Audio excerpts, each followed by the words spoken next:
सामने सुदेश जी आए, बाबूलाल जी आए, हेमंत जी आए, तो उनके सामने उनका बेटा, उनका सेना नायक जब एक तरफ नरेंद्र मोदी की प्रचार होगी, एक तरफ राहुल गांधी का रैलियां होंगी, एक तरफ हमारे हेमंत बाबू, बाबूलाल जी, सुदेश जी की रैलियां होंगी, हमारे कार्यकर्ता निराश हो जाएंगे। तो उन अपने निराश सेनाओं को मजबूती देने के लिए, उन्हें हिम्मत देने के लिए मैंने खुद भाग लेने का ऐलान किया है। नहीं तो हम लोग विधानसभा की तैयारी करते, मनोज दा, संजय दा, मोती दा, इनको कहते आप लोग लोकसभा की देखिए कहां कैसे फिट होगा, आप लोग चर्चा करें। मनोजवा नेता बनतो, संजया नेता बनतो, मोतिया नेता बनतो, फरजनवा नेता बनतो, रिजवनवा नेता बनतो, तोखनी के बोलियो कि जयंतवा नेता बन सकल है, चतरा के सुनीलवा नेता बन सकल है, पलामू के बिडिया नेता बन सकल है, रांची के संजय सेठवा नेता बन सकल है।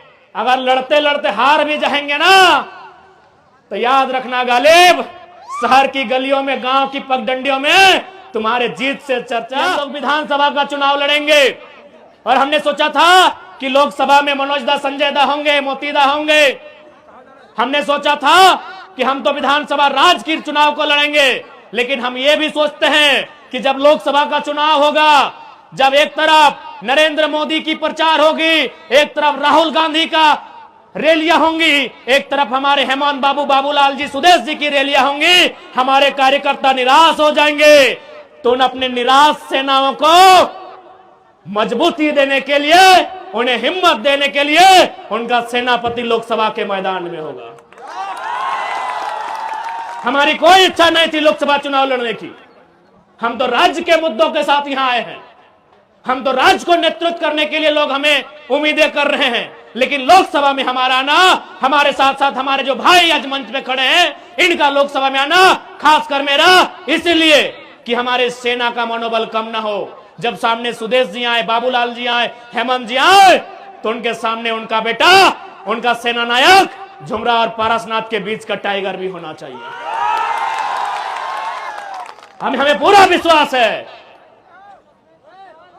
इसी हौसले के लिए, इसी विश्वास के लिए, इसी हिम्मत के लिए लोकसभा चुनाव लड़ने का और उसमें मेरे खुद भाग लेने का ऐलान किया है। नहीं तो हम लोग विधानसभा की तैयारी करते, मनोज दा, संजय दा, मोती दा, इनको कहते आप लोग लोकसभा की देखिए कहां कैसे फिट होगा, आप लोग चर्चा करें। बस अपने कार्यकर्ताओं को, जो हमारे सेना है, उन सेनाओं में शक्ति का संचार करने के लिए हमने उसी सीट को चुना है। और ये सबके आदेश से, निर्देश से, जहां से अगर चढ़ जाएंगे तो पूरा झारखंड दिखाई देगा।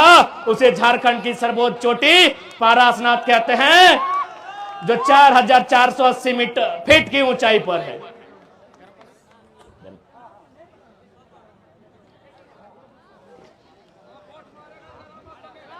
इसलिए आज बड़का गांव की बात कीजिए। कुछ दिन पहले बड़का गांव के कुछ साथी आए थे जयंत सिन्हा से मिलने के लिए। इन्होंने साफ साफ कहा कि जमीन तो आपको देनी होगी। जयंत सिन्हा ने साफ साफ कहा जमीन तो आपको देनी होगी। बताइए, तुमको सांसद काहे बनाए हैं? बप्पो को सांसद बनाए, बेटों को सांसद बनाए, अब तुम बोल रहे हमारे बेटुओं को सांसद बनाओ। इसी दिन के लिए विकास का कोई विरोधी नहीं है। आज जितने लोग यहां बैठे हैं, कोई विकास का विरोधी नहीं है, लेकिन विकास का एक मापदंड होना चाहिए, जमीन अधिग्रहण का एक मापदंड होना चाहिए, मुआवजा का एक मापदंड होना चाहिए। अरे आइए ना भाई, बड़का गांव क्या, पूरा बड़का गांव विधानसभा, जिसमें केरेडाड़ी पतरातू भी आता है, सारा जमीन आपको एक मुफ्त में दे देंगे। आप प्रति डिसमिल 1 लाख रुपया मुआवजा तो लगाइए। क्या गलत है भाई, क्या गलत है? आज ये सब बोलते हैं सरकार की संपत्ति है। सरकार 1947 में बना है, भारत का गणतंत्र 1950 में बना है। ये जमीन चाहे बड़का गांव की रहे, बरही कोडरमा की रहे, या धनबाद बोकारो की रहे, उनके बाप दादा नहीं करने से भी कम से कम 10 पीढ़ी से जोत कोड़ रहे हैं। कम से कम 10 पीढ़ी यानी एक पीढ़ी में 50 साल, यानी 500 साल से, मुगलों के काल से, उसके आगे से, कहीं राजा राजवाड़ों के काल से ये जोत कोड़ रहे हैं। बताइए, आप एक झटके में कानून लेके आएंगे, हमारी सारी जमीनों को चट भर में अधिग्रहण करके चले जाएंगे, और किसके लिए? एक व्यक्ति के लिए। उस व्यक्ति का नाम है माननीय श्री 108 श्री गौतम अडानी। एक व्यक्ति के लिए यही लोकतंत्र है। आज भारतीय जनता पार्टी रामराज के मुद्दे पर है, तो क्या रामराज यही है? अडानी जैसे लोगों के हाथों में देश की संपत्ति? अभी मार के पीट के मर्जी से नहीं, जाइए पता कीजिए गोड्डा का प्लांट, आदिवासियों को जबरन मार पीट के जमीन लिया गया और सारा बिजली बांग्लादेश को, कि हमार पानी हमार पसीना और बिजली जले तो शेख हसीना। अरे भाई बिजली देना था तो बांग्लादेश की महारानी शेख हसीना को कहे।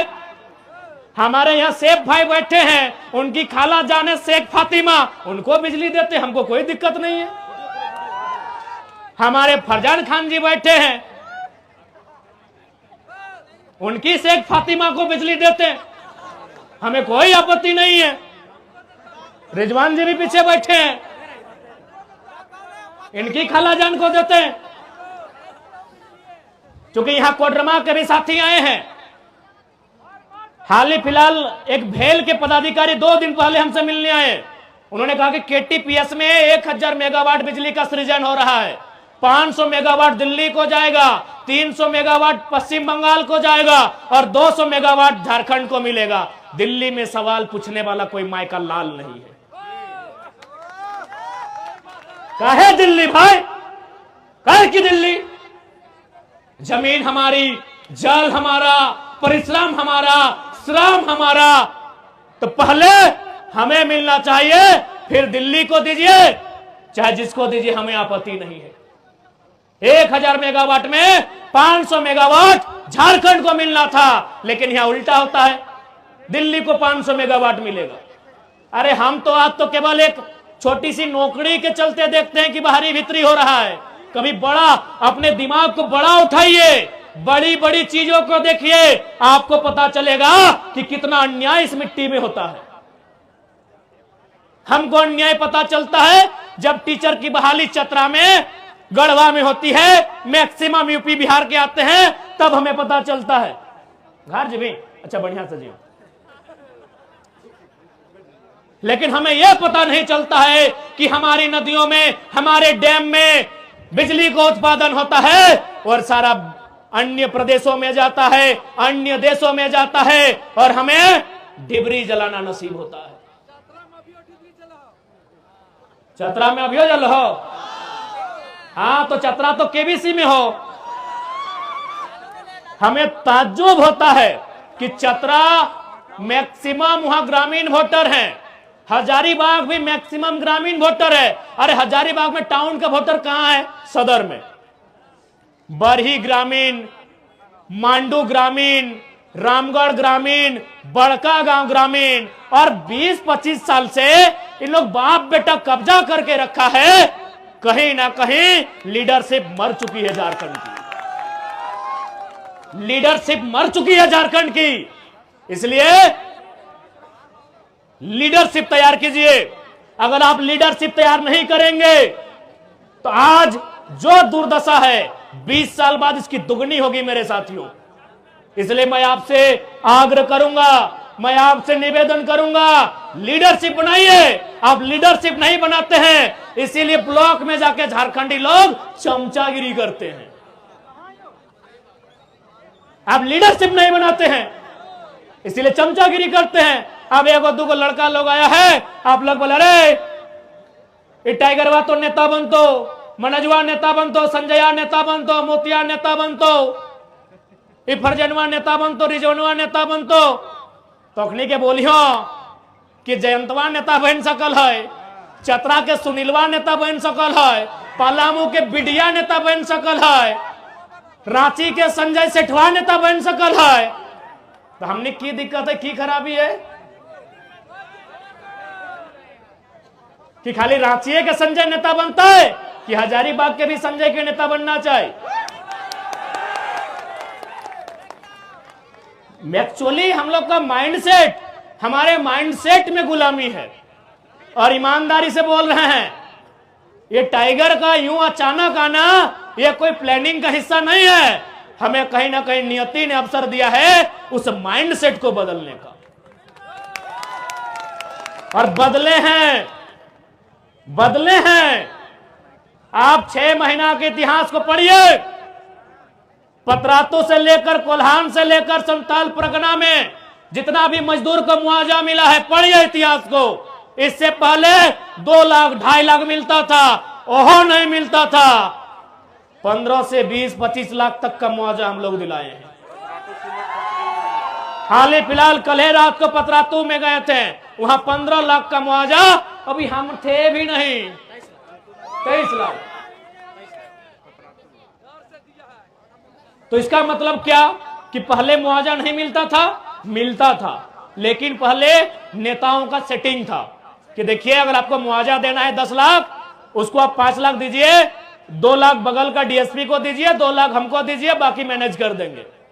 इस सिस्टम को हमने बदला है कि अब नेताओं की एंट्री पीछे के गेट से नहीं, टाइगर की तरह आगे की गेट से होती है और लाइव मीडिया के सामने होती है। इसलिए आज ये समय की मांग है। बाकी यदि हम लोग को लीडर ही बनना था तो मैं आज फिर आपको बता रहा हूं, हमारे केंद्रीय कमेटी के वरीय साथी पदाधिकारी हैं, उन्होंने फिर आज कहा कि बड़ी पार्टी है, 2 सीट दे रही है लोकसभा चुनाव में। बड़ी पार्टी है, 2 सीट दे रही है लोकसभा चुनाव में। अगर नेता बनने का होता तो ले लेते, क्योंकि आप भी जानते हैं कि देश के जब चुनाव की बात आती है, एनडीए और इंडिया मजबूत है, और इंडिया की तुलना में एनडीए कहीं मजबूत है। लेकिन दोनों टीमें लगातार हम लोग से संपर्क में है। हम लोग का एक ही लाइन कहना है कि टेंशन मत लीजिए, अगर लड़ते लड़ते हार भी जाएंगे ना, तो याद रखना गालिब, शहर की गलियों में, गांव की पगडंडियों में तुम्हारे जीत से चर्चा हमारे हार के होंगे। और जीत गए तो इतिहास, भूगोल, व्यवस्था को बदल देंगे। जीएम, सीएमडी, अधिकारी, आला अधिकारी सोच को बदल देंगे, क्योंकि उनको भी बता दें हमारे पास बैकग्राउंड में कोई एमपी एमएलए नहीं, झुमरा और पारसनाथ खड़ा है। मूड खराब मत कीजिएगा, मूड एकदम मत खराब कीजिएगा। जिंदा रहने यहां कोई नहीं आया है। सूरज भी एक दिन मर जाएगा और धरती भी एक दिन मर जाएगी। कितना साल है? कई अरब साल तो धरती का लाइफ है। ये पेड़ भी, नदी नाला सब मरेंगे, खाकी रहे चाहे खादी। और ऐसे भी हमने मौत के साये में झारखंड बनाया है, हंसते हुए झारखंड नहीं पाया है, हमने मौत के साये में झारखंड बनाया है। इसलिए इस भूल को ना सोचें कि ये कर देंगे वो कर देंगे।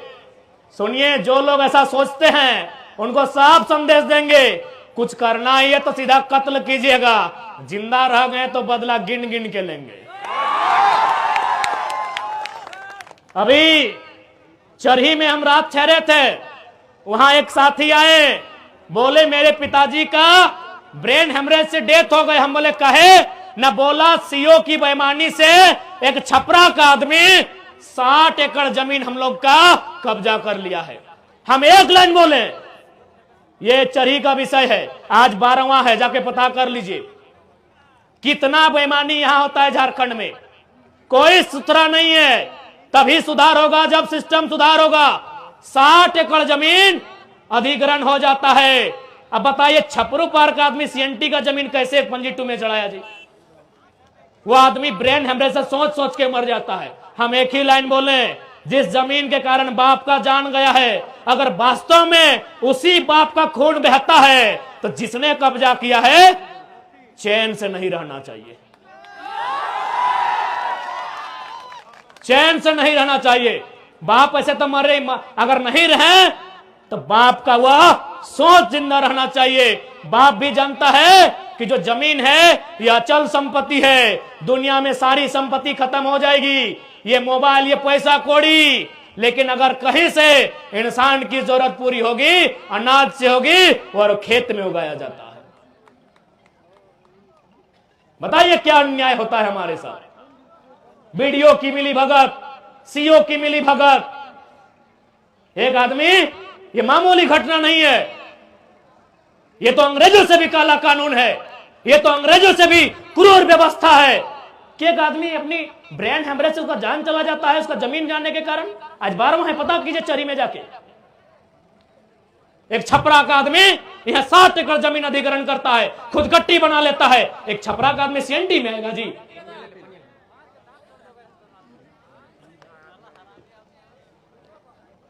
यह आज उसके साथ हुआ है।